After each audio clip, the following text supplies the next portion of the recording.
Perfecto. Esta mañana, hermanos, estamos celebrando dos cosas.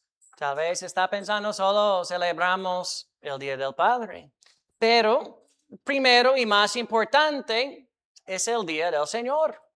Y celebramos la resurrección de nuestro Señor Jesucristo. Todos los domingos celebramos su resurrección, pero digo que es primero porque Cristo siempre tiene que tener la preeminencia en todo. Tiene que ser primero en nuestra vida, no solo que hoy es un día especial por los padres, es el día del Señor. Segundo, celebramos el Día del Padre. En Efesios capítulo 2, un versículo que leímos en la oración, dice, honra a tu padre y a tu madre, que es el primer mandamiento con promesa. Y el próximo versículo 3 dice, para que te haya bien y que seas de larga vida sobre la tierra. Mi remoto, hermano, no está funcionando. Pero aquí vemos que hay una bendición para los que honran a sus padres, que los padres son dados a nosotros por buen propósito. Y el mensaje de esta mañana será no solo para los padres, será para todos, pero con un énfasis especial en los padres. Entonces, en el 6º capítulo, en la carta del apóstol Pablo a los Efesios, él se acerca al fin de su carta.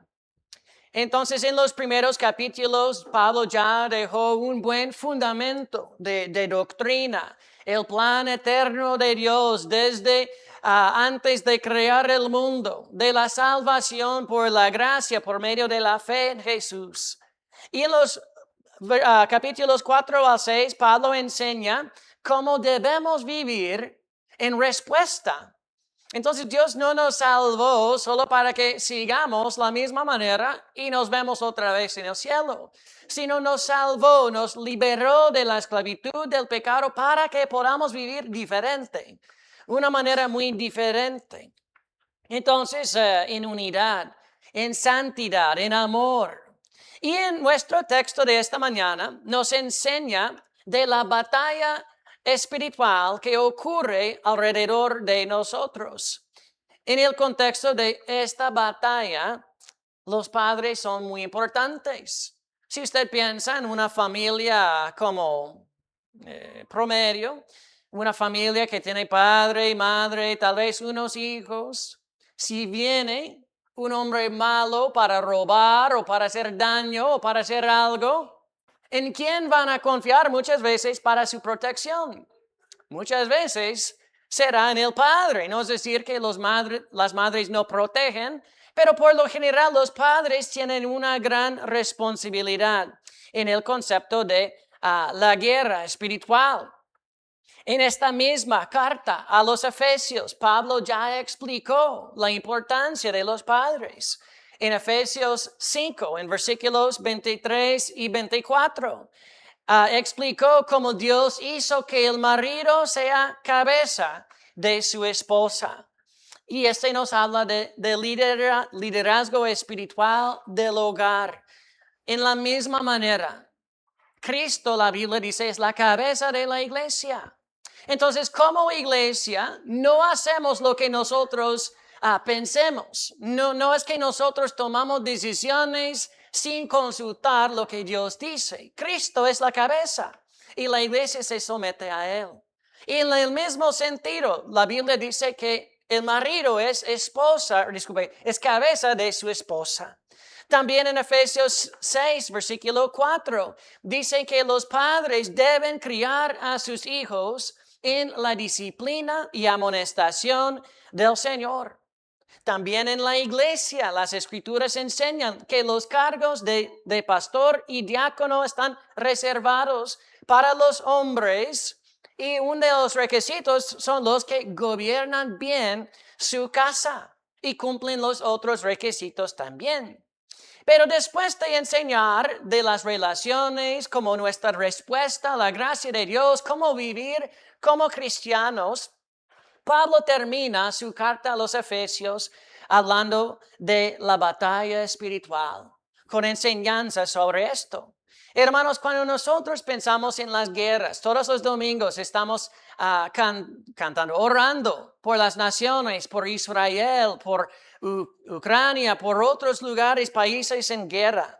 Muchas de las batallas son muy evidentes. Podemos ver quién es el enemigo, quién está atacando. Podemos escuchar los disparos. Reconocemos el peligro. Hermanos, hay algunos que han vivido en tiempos muy peligrosos. Hay cosas que pasan incluso en América Central, en países en América Central, momentos muy peligrosos. Pero hermanos, la guerra espiritual es muy diferente. Yo creo que una de las mayores victorias de Satanás ha sido convencer a muchas personas de que no hay ninguna batalla, que estamos en un tiempo de paz, todo tranquilo, pura vida. Pero hermanos, sin embargo, cada tentación, cada momento de desánimo, cada ataque contra el hogar, cada intento de silenciar el evangelio nos recuerda de la guerra que ya está librando en nuestro alrededor. Entonces la pregunta, hermanos, no es que si estamos en la batalla, sí o no. La pregunta es si nos damos cuenta de ello, que hay una batalla espiritual, una guerra espiritual. Por falta de conocimiento, hay muchos hombres que fallan sin saber que caen así, sin saber por qué. Y los resultados se ven en muchas maneras. Se ve en la desobediencia a Dios. ¿Cuántos son desobedientes y sin preocuparse por eso? El desánimo. ¿Cuántos andan muchos días siendo desanimados? Divisiones entre los cristianos. Hermanos, Dios no es el autor de división en su iglesia. Caídas en tentación. Tal vez piensa, pero este es mi problemita. No, hay una batalla espiritual. Y si usted piensa que es su problemita y ignora la verdad de la batalla espiritual, va a seguir cayendo así. Muchos pierden a sus hijos ante el enemigo. No es por casualidad, hermanos, que tantos hoy en día rechazan la fe y se vuelven rebeldes. Es porque Satanás está actuando delante de sus propios ojos, de nuestros ojos, pero muchos viven como si no existiera una batalla espiritual. Hay algunos que niegan la existencia de Satanás. Piensan que es una fuerza mala. Hermanos, y tal vez uno de los efectos más tristes es la apatía espiritual. Todo esto está pasando y no se preocupa por nada, todo tranquilo. Hermanos, no podemos ignorar la verdad de la batalla espiritual. Un día tendremos ojos abiertos y veremos en el juicio los resultados. Hermanos, cada persona que vive hoy tiene alma que va a vivir por toda la eternidad en uno de los dos lugares. Ayer hablé con un hombre y yo traté de darle la verdad lo más posible, pero me dijo que incluso, según su fe, muy común aquí, dijo que él cree que incluso los que adoran a los dioses falsos van a ir al cielo. Solo tiene que pasar más tiempo en purgatorio. ¿Qué? Los incrédulos que adoran a falsos dioses irán al cielo. Hermanos, esta no es la verdad. Esta no es la Biblia. Es falsa enseñanza. El infierno es un lugar real. Y todos irán a uno de los dos lugares. Y tal vez en este momento no pensamos tanto en eso. Un día, hermanos, no habrá nada más que podemos hacer. El tiempo de actuar es hoy. El tiempo para pelear esta batalla es hoy. El tiempo para hacer la diferencia es hoy. Hermanos, Dios nos da la doctrina. Dios nos dice cómo vivir. Y no solo es para controlar su vida. No es que hay algunos de la iglesia que quieren controlar todos los detalles de su vida. No, hermanos. Dios nos dio la verdad y nos dice cómo vivir para que podamos luchar la buena batalla. Para que no perdemos a nuestros hijos, hermanos. En muchos sentidos, Dios llama a los padres a ponerse entre el enemigo y su familia y ser la primera línea de defensa de la familia. En nuestro texto esta mañana vamos a ver 4 claves para poder ganar la batalla espiritual. Para poder ganar. Es decir, si no lo hacemos, ¿cómo podemos ganar? Primero, debemos fortalecernos en el Señor.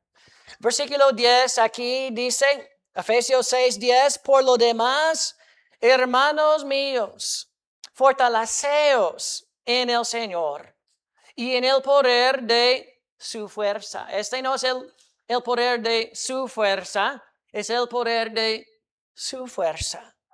Pablo no dijo fortaleceos, sino fortaleceos en el Señor. Hermanos, ¿entiende la diferencia entre fortalecerse a sí mismo y fortalecerse en el Señor? Hay muchos que confían en su propio poder. No van a la iglesia, pero van al gimnasio para ser más fuerte. No leen su Biblia, pero leen todo lo demás. No oran, pero planean y se esfuerzan así. No se fortalecen en el Señor, pero se fortalecen en todo lo demás. Y hermanos, y este es exactamente la razón por que siguen perdiendo la batalla. Por es que siguen experimentando los mismos resultados. Su error principal es tratar de hacerlo en su propio poder. Debemos fortalecernos, hermanos, en el poder de su fuerza. Hermanos, ¿cómo es la fuerza de nuestro Dios? Él es el todopoderoso. Todopoderoso, entonces tiene poder ilimitado. Él creó el universo con su palabra. No con su músculo, una palabra. Abrió el mar rojo delante de Moisés para caminar en tierra seca. Él cierra la boca de leones. Él derrota ejércitos. Él sana con un toque. Tenemos que fortalecernos en el poder de nuestro Dios. Pero también debemos vestirnos de toda la armadura de Dios. La primera parte en versículo 11 dice, vestíos de, que es la próxima palabra, toda. No alguna, no parte. Toda la armadura de Dios. Hermanos, ¿cuántos de ustedes, si tuvieran que ir a una guerra, irían sin prepararse? Sin arma, sin cuchillo, sin o navaja, no sé qué palabra sería, sin nada. ¿Estoy listo? Hermanos, yo vi un video de un hombre en los Estados Unidos como del campo que tenía como una hacha así y decía, si Irán quiere hacer algo, tiene que pasar por mí primero. Y tenía una hacha así. Alguien dijo, ¿no sabe que tienen armas allá? Hermanos, esta hacha no hace nada. Entonces, si iremos a la batalla o si la batalla viene a nosotros, hermanos, no podemos participar sin prepararnos. Primero, en la batalla espiritual, Dios nos da armadura. Esa armadura, hermanos, es espiritual, no física. Espiritual es para nuestra defensa espiritual, para que no seamos completamente vulnerables espiritualmente. Y debemos vestirnos, dice, de toda la armadura de Dios. Y la idea es, sin Torah, su defensa estaría incompleta. Tendría vulnerabilidades, lugares débiles, donde el enemigo puede aprovechar. Hay un mito griego de uno que era llamado Aquiles. Y era supuestamente un guerrero casi invencible. Y según la leyenda, su madre lo sumergió en un río mágico para hacerlo inmortal y que su cuerpo se queda protegido de todo daño. Pero al sostenerlo por el talón, lo puso en el agua. Esta parte nunca fue sumergida. Y esta parte del talón se quedó vulnerable, sin protección. Y esa parte, cuando todo el resto del cuerpo era invencible, esta parte fue precisamente lo que contribuyó a su muerte. Fue precisamente ese pequeño punto débil el que finalmente causó su caída. Hermanos, en la misma manera, Pablo no nos dice que nos pongamos parte de la armadura de Dios. Lo que le conviene, lo que le gusta, como buffet, este sí, otro no, sino de toda la armadura. Qué tonto sería tener toda dispuesta para nosotros y no usar la armadura de Dios. Porque si deja una parte sin protección, ¿qué hará el enemigo? Aprovechará de esa misma parte. ¿Por qué necesitamos la armadura de Dios? En el fin de versículo 11 vemos la razón. Dice, para que podáis estar firmes contra las acechanzas del diablo. Hermanos, ¿quién es nuestro enemigo? Es el diablo. Este himno que cantamos, ¿usted cree que Martín Lutero no sabía quién era el enemigo? No, él hablaba del furor del enemigo, de sus ataques, de todo lo que puede hacer, pero nuestra victoria, hermanos, es del Señor. Hermanos, el diablo no es una fuerza, no es como algunos quieren quitar la personalidad, decir el Espíritu Santo es una fuerza impersonal, que el diablo es una fuerza impersonal, es karma del universo, nada así. Hermanos, el diablo no es mala suerte. El diablo es una persona no humana, un ángel caído, un ángel malvado. Es el inteligente, hermanos, es poderoso, pero gracias a Dios no es omnisciente. No es todopoderoso, pero ha existido desde el principio de la creación. ¿Sabe que antes del diluvio, cuántos años vivían los hombres? Vidas mucho más largas que nosotros. Y la Biblia habla de la maldad que creció en tal manera en este tiempo. Imagínese, el diablo y sus ángeles que han existido desde la creación.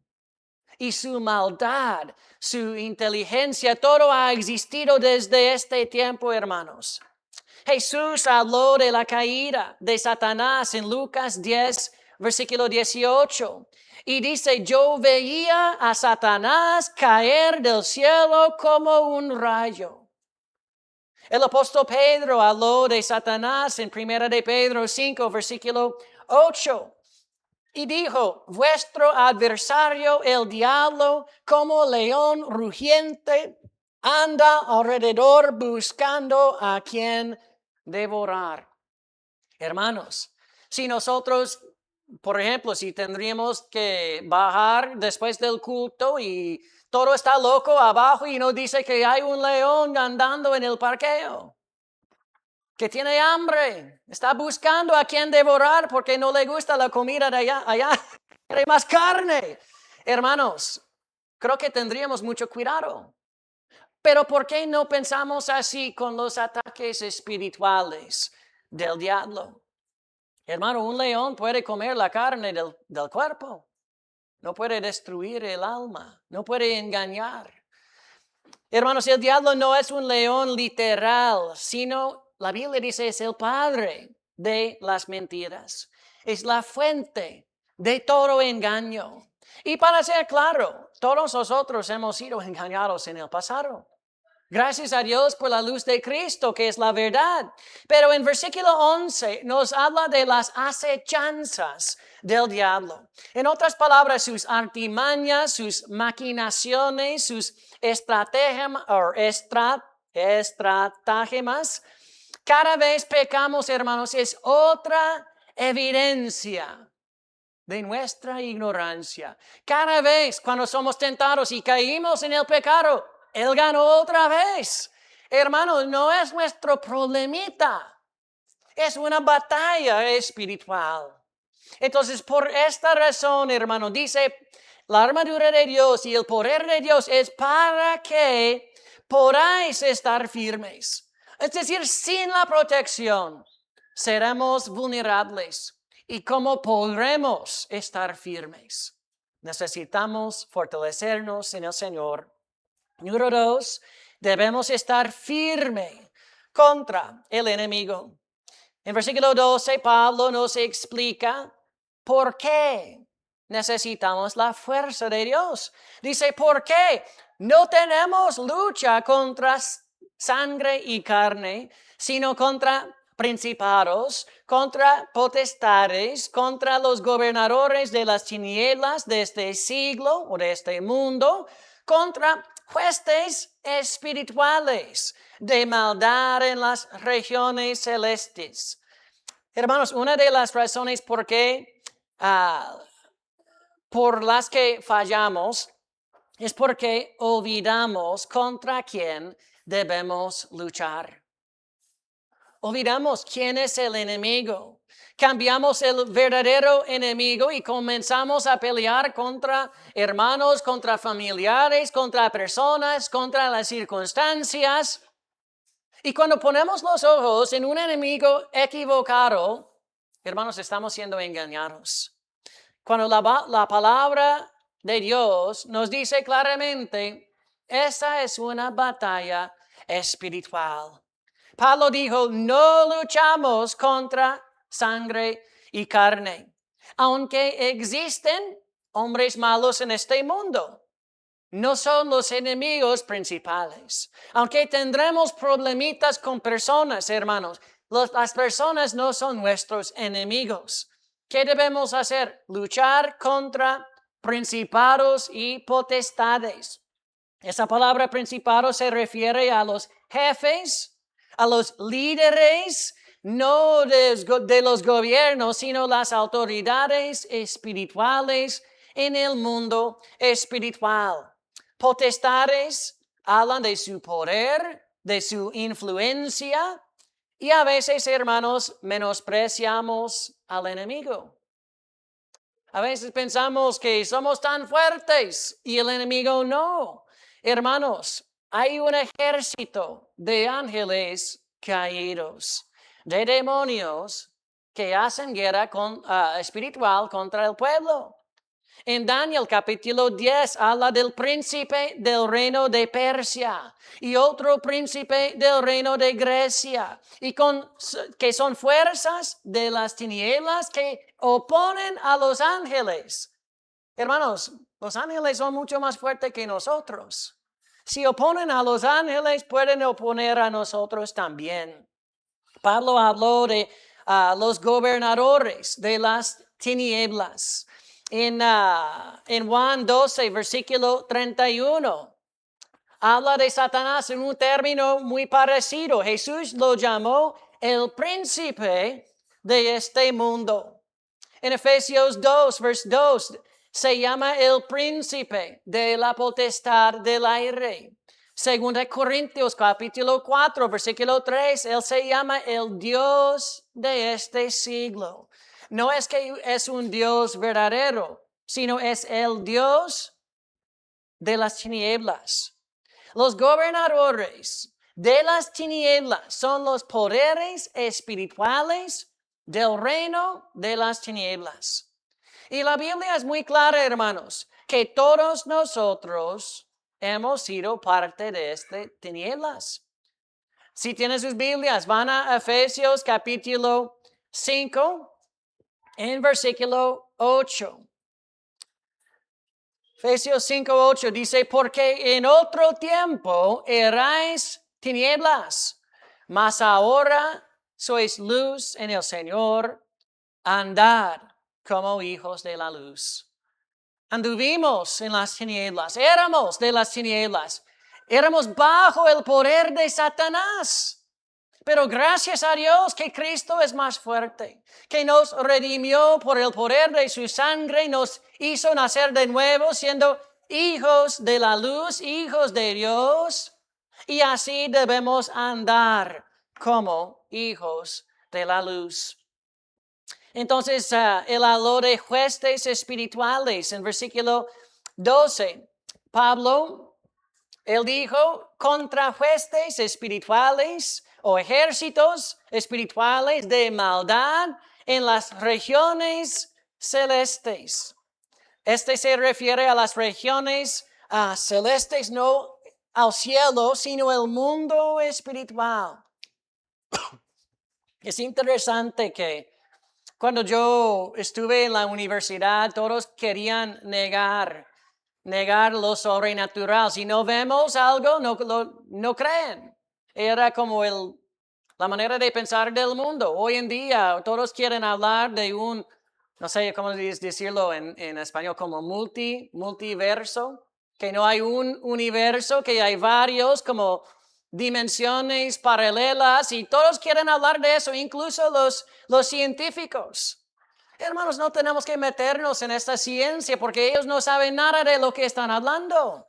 Pero la Biblia nos dice que sí, hay ¿cómo se dice? Una dimensión espiritual y hay un ejército espiritual que está en contra de nosotros. En los días de Jesús hubo un hombre poseído por una legión de demonios. Una legión, un ejército dentro de él. Hermanos, tal vez no vemos gente poseída en la calle así, pero ¿piensa usted que dejaron de poseer las personas? ¿Que dejaron de combatir contra el pueblo? No, solo parece un poco diferente. Hermanos, dice versículo 13, que es para resistir en el día malo. Dice, por tanto, tomar toda la armadura de Dios, toda otra vez, para que podáis resistir en el día malo. Y habiendo acabado todo, ¿qué dice? Estar firmes. Hermanos, su misión no es conquistar el infierno. Es para estar firmes. Porque es necesario tomar toda la armadura de Dios para poder resistir. ¿Cómo podemos resistir sin protección? El día malo es un día de ataque. Es la segunda vez que Pablo dijo, para que podáis. Si no se prepara, no será capaz de resistir. Caerá cada vez. No importa cuán fuerte sea, hermanos, los enemigos espirituales son más fuertes. No importa cuán inteligente sea, los enemigos espirituales son más astutos. No importa cuán disciplinado sea, las fuerzas del mal son más estratégicas. Por eso, hermanos, debemos vestirnos de toda la armadura de Dios. Algunos tomaron fotos allá en la entrada. Algunos como yo en la primera foto, yo no tenía nada. No tenía espada. Otros, como los niños, tienen, ¿cómo se dice? El yelmo y el escudo y una espada y ¿cómo se dice? No hacha, es como más grande. La lanza. A los niños quieren tener todo. Hermanos, no debemos... ¿cómo se dice? No debemos ser orgullosos o pensar que no necesitamos la armadura de Dios. Necesitamos toda la armadura de Dios. ¿Qué significa estar firmes? Podemos explicarlo en varias maneras. No retroceder frente al ataque. Mantener la posición que Cristo ya ganó. Resistir con firmeza sin ceder al enemigo y permanecer constantes en la fe y constantes en la obediencia. No dar lugar al diablo, no darle ningún espacio para hacer su obra en su vida ni en su familia. Resistir al diablo y estar firmes. No rendirse, sino versículo número 3, vestirse de toda la armadura. Pablo ya habló 2 veces, vestirse de toda la armadura, tomar toda la armadura. Y aquí nos habla de las partes. Primero, en versículo 14, vemos el cinturón de la verdad. Dice, estad pues, otra vez, firmes, ceñidos vuestros lomos con la verdad. Otra vez vemos la importancia de estar firmes, no moverse, no retroceder. El cinturón sostiene toda la armadura, sostiene la espada y en este caso se refiere a la verdad de Dios. Podríamos decir de la sana doctrina, pero también puede referir a nuestra propia integridad. Que seamos personas de verdad, hombres de verdad, mujeres de verdad, jóvenes de verdad. Que no seamos de doble cara, que no seamos falsos, sino verdaderos. Segundo, vemos la coraza de justicia. Dice la segunda parte en versículo 14, vestidos con la coraza de justicia. La coraza es la pieza de armadura que protege el torso, el corazón, los órganos vitales. Primero y más importante, cuando hablamos de la justicia, se refiere a la justicia, lo que decimos imputada de Jesús. ¿Qué significa eso? Es la justicia de Jesús, pero se aplica a nuestra cuenta. Esta es la doctrina de justificación por la fe. Cuando un pecador, ¿qué es pecador? Se arrepiente y confía en Jesús. ¿Qué pasa? La sangre de Jesús nos limpia de todo mal. La sangre de Jesús borra los pecados de nosotros. Y la justicia perfecta de Jesús, que no es de nosotros, es de Jesús, se aplica a nuestra cuenta. Romanos capítulo 4 habla de él que justifica al impío. Muchos le cuestan entender esto porque confían en su propia justicia. Hermanos, nuestra justicia mayor y mejor a los ojos de Dios, si es de nosotros, es nada más que un trapo inmundo a sus ojos. Porque si viene de la naturaleza corrompida, ya no es limpia. La justicia perfecta de Cristo a nuestra cuenta. Pero aquí también la coraza de justicia puede referir a la justicia práctica. No solo decir soy salvo por la fe en Jesús, pero también andar en esta justicia y andar en esta santidad, porque Dios es santo y quiere que nosotros seamos santos también. No somos salvos por medio de las buenas obras, no es por obras, sino para las buenas obras, para que andemos o andemos como Él quiere. Tercero, vemos el calzado del apresto del Evangelio, versículo 15. Y calzados los pies con el apresto del Evangelio de la paz. El calzado se refiere a sandalias militares que tenían como suela muy gruesa, a veces con clavos o púas, para dar firmeza y estabilidad. Cuando uno está combatiendo, qué tonto sería si se resbala y está cayendo en el piso, así que vulnerable sería.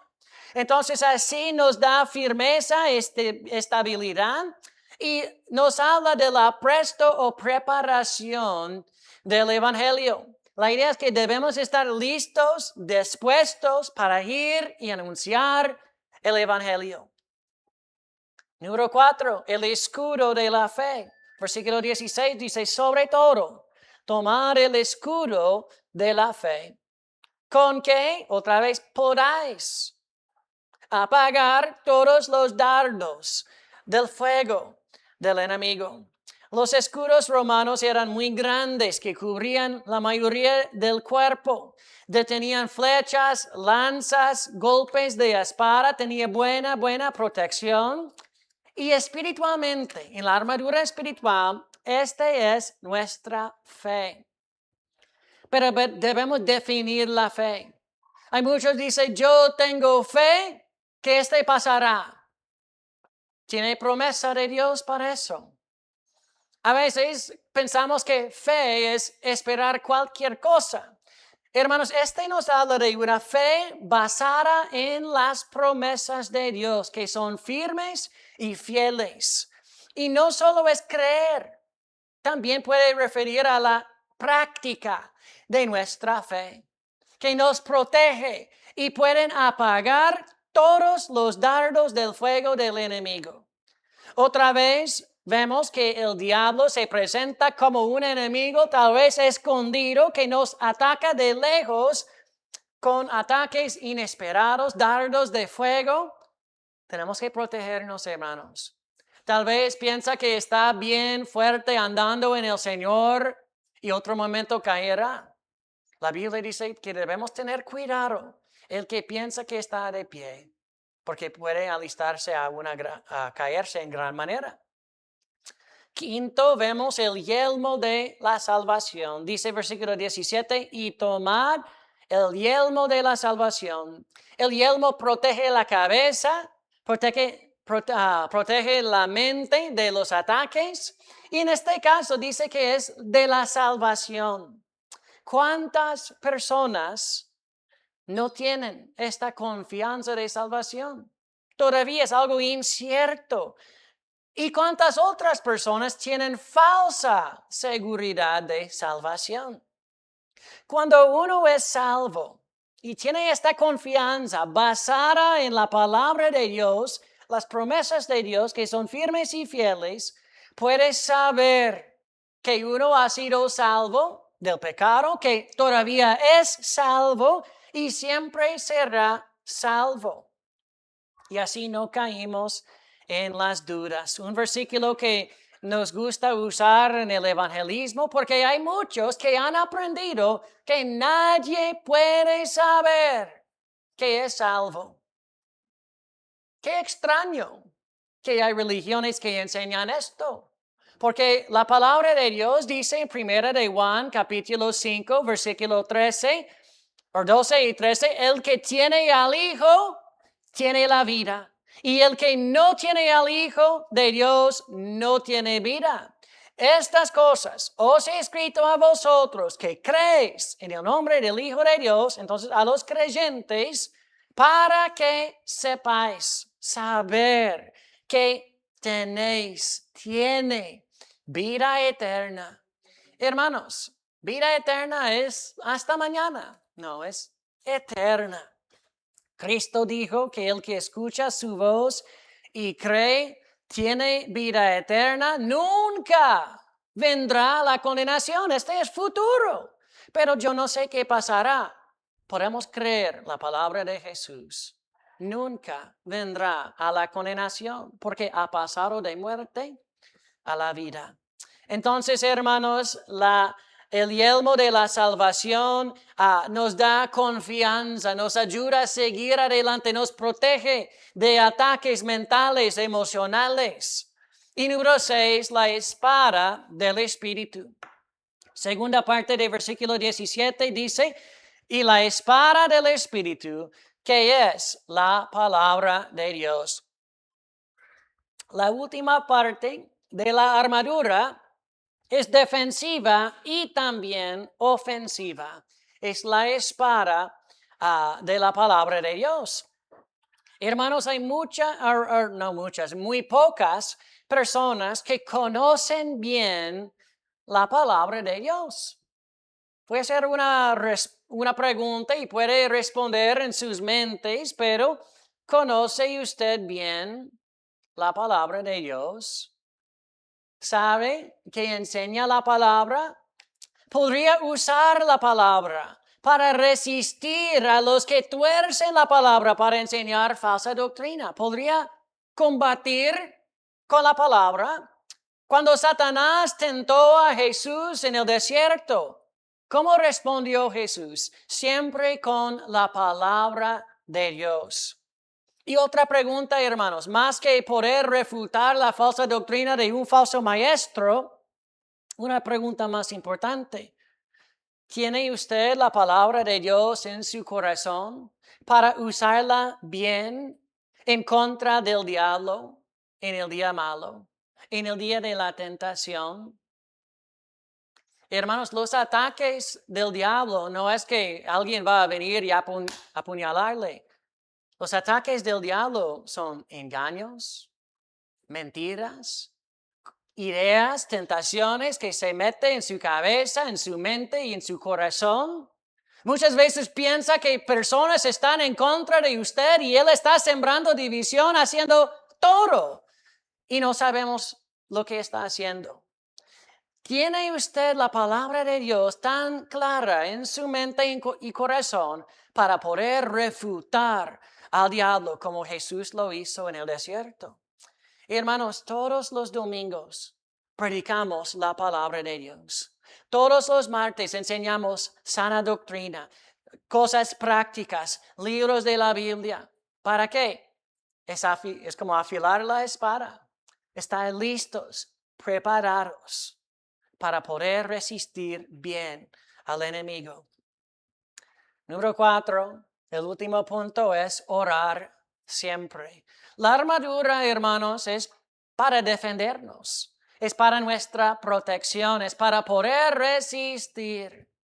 Pero aquí vemos la importancia de la oración.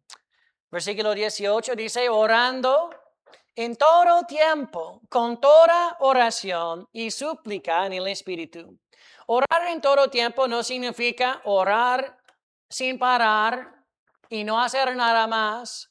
Es que tengo que ir a mi cuarto y orar 24 horas por día. No, la idea es siempre estar listo para poder responder a cualquier cosa en oración y depender en Dios en todo momento. La oración no debe ser nuestro último recurso, sino la primera respuesta. El primer momento oramos. Me gusta la oración de Pedro cuando caminaba en el agua y empezó a hundirse. Y él dijo algo parecido como, sálveme, Señor. Hermanos, hay momentos en mi vida, cosas de gran urgencia, cuando casi no hay tiempo de decir nada más, Señor, ayúdeme, Señor, sálveme. Yo no puedo, porque es una situación tan difícil. Hermanos, ese es estar siempre en oración. Dice, con toda oración y súplica. Y refiere a todos los tipos de oración. Adoración, solo para adorar a Dios, para acercarse a Él.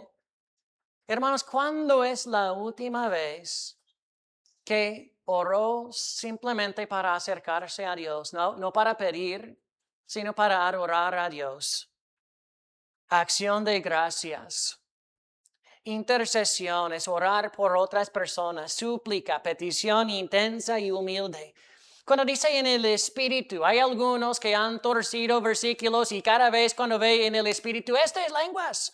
Hermanos, no es lenguas. La idea es que lo hacemos siendo guiados por el Espíritu Santo, en poder del Espíritu Santo, orando así. Pero aquí leemos otra vez, dice con toda perseverancia y súplica, que son las próximas palabras, por todos los santos, no es para nosotros mismos. Hermanos, en esta guerra espiritual no es el enemigo y nosotros. Este es un gran error. Y este es porque las familias están sufriendo, las iglesias están sufriendo, porque solo tiene que ver con nosotros y el diablo. Hermanos, somos llamados a pelear y luchar no solo para nosotros mismos, para nuestras familias, para nuestra iglesia, por todos los santos. Hermanos, no es solo para nosotros mismos. Tal vez piense que está bien fuerte en el momento. ¿Cuántos hermanos están sufriendo? En este texto, si nosotros pasamos por todo el texto, casi todos los verbos están en forma plural. Pablo no está diciendo a una persona hacerlo, está diciendo esto a toda la iglesia. Por ejemplo, fortaleceos, es la conjugación de vosotros, que no usamos aquí en Costa Rica, pero se entiende como ustedes. Dice, vestíos, estad firmes, tomad. Cuando llegamos a la oración, hermanos, Pablo continúa con lenguaje colectivo, hablando de orando, velando, perseverando por todos los santos. Este no describe a creyentes aislados, apartados de la iglesia, no, sino de un ejército. No sé si ustedes han visto los soldados romanos, tal vez en una película, y tienen las espadas grandes y prácticamente es pura pared, puro muro.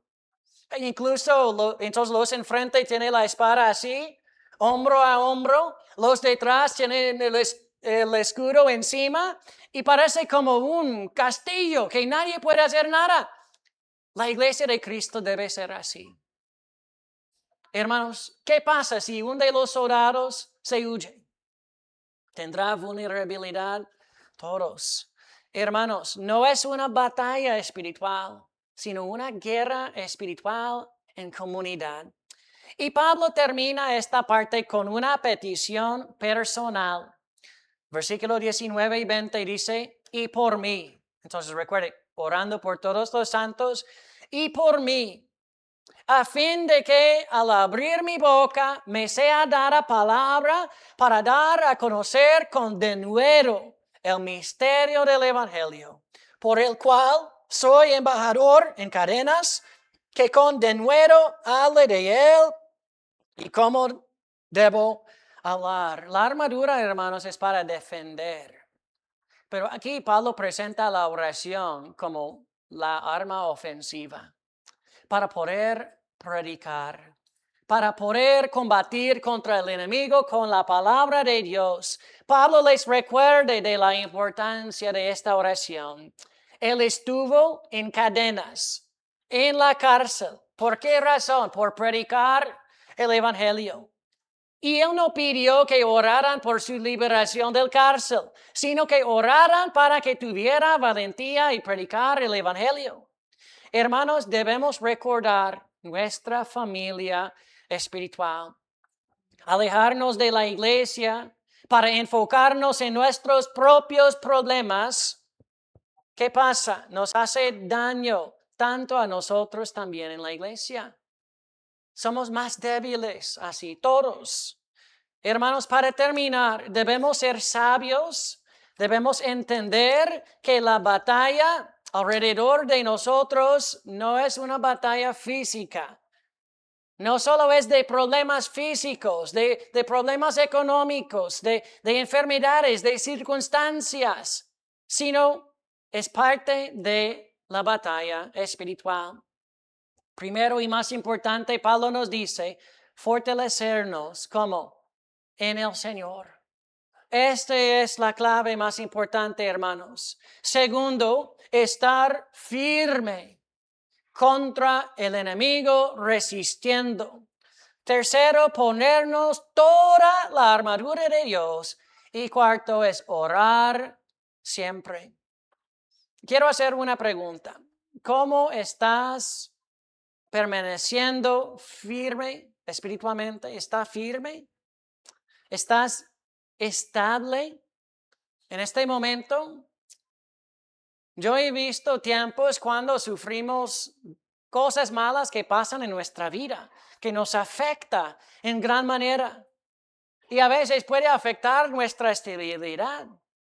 ¿Está creciendo en su fe o estás perdiendo la estabilidad y apartándose poco a poco? Me gusta un ejemplo del Antiguo Testamento en segundo libro de Samuel, capítulo 23. nos habla de un momento cuando los filisteos vinieron para atacar a Israel. En ese tiempo los israelitas respondieron como cobardes, que huyeron delante del enemigo, abandonaron la tierra que Dios les dio.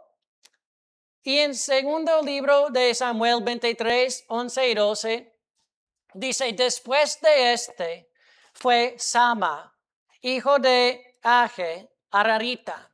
Los filisteos se habían reunido en Leí, donde había un pequeño terreno lleno de lentejas, y el pueblo había huido delante de los filisteos como cobardes. Me gusta versículo 12. Él entonces se paró en medio de aquel terreno y lo defendió y mató a los filisteos. ¿Y qué dice? Y Jehová dio una gran victoria. Cuando todos los demás huyeron, él tomó una decisión. No podía abandonar todo lo que Dios le ha dado. Se paró en medio del campo. Resistió al enemigo, no retrocedió cuando el enemigo avanzó. Y yo creo que parece cometer suicidio. Él se mantuvo firme, defendió el terreno y peleó. Y la Biblia dice, Jehová dio una gran victoria. Pero ponga atención a la orden, hermanos. Sama se mantuvo firme, pero la victoria perteneció a Jehová. Hermanos, la pregunta no es, ¿qué haría usted si el enemigo viene? El enemigo ya viene. La pregunta es, ¿qué hará usted? ¿Reconocerá la batalla espiritual? ¿Huirá? ¿Abandonará lo que Dios le ha dado? ¿Dará lugar al diablo a hacer su obra en su familia y en su iglesia y en su comunidad? ¿O se mantendrá firme en medio del campo como Sama, defendiendo el terreno que Dios le ha dado hasta ver la victoria del Señor? Yo quiero ser así. Quiero ser como Sama. Pero hermanos, vamos a terminar en oración y tomar un poco de tiempo de reflexión y aplicación con las cabezas inclinadas y los ojos cerrados. Tal vez Dios le está hablando esta mañana. Tal vez Dios está tocando su corazón o al mínimo está aprendiendo de la palabra de Dios. La Biblia nos enseña de una batalla espiritual. No podemos ser ignorantes. Ya tenemos conocimiento de eso. Pero la respuesta es, ¿qué hará usted? ¿Reconocerá la verdad? Que no solo es circunstancias, no solo es salud, no solo son problemas económicos o de trabajo o de cualquier cosa. Es una batalla espiritual. Y hermanos, no podemos luchar en las otras cosas y dejar al enemigo ganar la victoria en esta parte. Dios nos llamó a resistir, a ser firmes. La única manera de hacerlo es fortalecerse en el Señor. Con respecto al pecado, hay algunos que dicen, Señor, ayúdame a no caer otra vez en este pecado. Ayúdame. Pero no hacemos lo que Cristo nos dijo. La Biblia dice, andar en el Espíritu y no satisfacerá los deseos de la carne. ¿Qué tiene que hacer primero? Andar en el Espíritu. No en lenguas, no. Siendo guiado por el Espíritu de Dios, todo lo que Dios le enseña de su palabra, todo lo que el Espíritu toca su corazón para responder en obediencia a Dios. Señor, ayúdame a andar en el Espíritu. Y así podrá tener la victoria para poder resistir al diablo, para poder estar firme en el día malo. Y no olvide de la oración. La oración desde una perspectiva humana no hace mucho. A uno que no entiende lo espiritual podría pensar que es perder el tiempo, pero no es. Así nos acercamos a Dios. Así conocemos a Dios. Así hacemos la guerra y la buena batalla. Vamos a terminar en oración, hermanos, y les animo a orar a Dios, a hablar con Él. Si hay pecado en su vida, puede confesarlo y pedir perdón. Si hay cosas que tal vez no está haciendo, que debe estar haciendo, no diga que qué bueno sería hacer esto un día. No. Pedirle a Dios a ayudarle a hacerlo hoy. Gracias Dios por esta tarde, esta mañana. Gracias por el mensaje. Señor, gracias por los ejemplos que tenemos en Pablo, escribiendo de la cárcel y animando a los hermanos con libertad a hacer la buena batalla. Señor, gracias por ejemplos como Sama, que no siguió el resto que respondieron con cobardía, sino se puso firme en el terreno, resistió el enemigo y así ganó la victoria que tú le diste, Señor. Señor, ayúdenos a encontrar esta forma de fuerza, a fortalecernos en el Señor y en el poder que tú tienes, a resistir el enemigo, a vestirnos de la armadura y orar en todo tiempo, no olvidando nuestros hermanos, no olvidando nuestras familias. Ayúdenos, Señor, a ser el pueblo que tú quieres que seamos. En el nombre de nuestro Señor Jesucristo. Amén. Hermanos,